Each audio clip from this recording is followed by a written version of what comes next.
Driving machine. আমি lock and chain করব। এখানে ডিরেকশন দেওয়া আছে, লকে কত থাকবো, চেইনে কত থাকবো। এখানে দেওয়া আছে মোডগুলা, পি মোডে পাবেন। এই অপশনগুলো আপনার চেঞ্জ করতে হবে। এগুলা কিভাবে চেঞ্জ করবো এটা দেখাচ্ছি।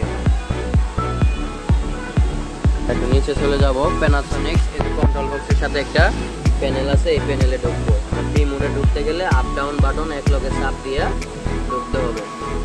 পি মোডে ঢুকলাম, ঢোকার পরে পি মোডে ঢুকলাম, ঢোকার পরে পি মোডে প্রথমেই দেখাচ্ছিল R8 লকের ক্ষেত্রে থাকবে 10, চেনের ক্ষেত্রে থাকবে 232। তাহলে R8 খুঁজে বার করতে হবে আমাদের।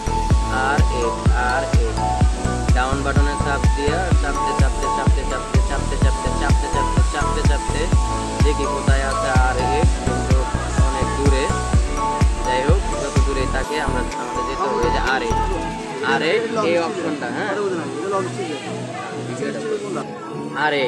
R8 থাকবে হলো 10 লকের ক্ষেত্রে, চেনের ক্ষেত্রে থাকবে হলে 232।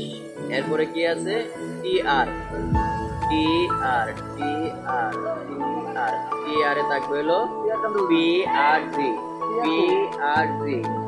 আর চেনের ক্ষেত্রে থাকবে হলো KA1 থাকবে চেনের ক্ষেত্রে।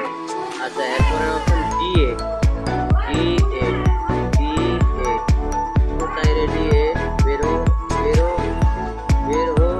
এই যে DA এটা আছে হলো লকের ক্ষেত্রে থাকবে হলো 28, চেনের ক্ষেত্রে থাকবে হলো 10।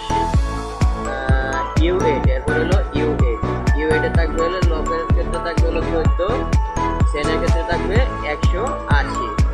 জাস্ট এই অপশনগুলো যদি ঠিক থাকে আপনার, তাহলে আপনি যেই মোডটা করবেন। আমার এখন এই মেশিনে লক স্টিচ করা আছে, যার জন্য U8 এ 14 থাকবে। যদি চেইন থাকতো তাহলে আমার 180 লাগতো। আমি ওই ভ্যালুটা এই দিক দিয়ে চেঞ্জ করতাম। এই যে জাস্ট এটা দিয়েই চেঞ্জ করা হলো।